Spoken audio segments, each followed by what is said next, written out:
بسم اللہ الرحمن الرحیم۔ حضرت موسیٰ علیہ السلام کو ماننے والے یہودی جن کو توریت ملی، حضرت عیسیٰ علیہ السلام کو ماننے والے عیسائی جن کو انجیل ملی،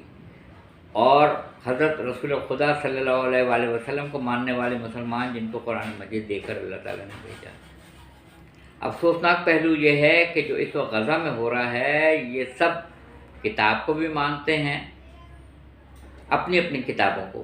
اور خدا پہ عقیدہ تو ہے ہی سب کا۔ اگر خدا پہ عقیدہ پکا ہوتا اور منافقت نہ ہوتی ان سب میں کہ دل میں کچھ ہے اور زبان پہ کچھ ہے، تو اتنا بڑا قتل عام نہ ہوتا۔ تینوں کو پتہ ہے کہ اللہ کی عدالت میں جانا ہے، اس کے باوجود اتنا بڑا قتل عام، اتنی بڑی تعداد لوگوں کی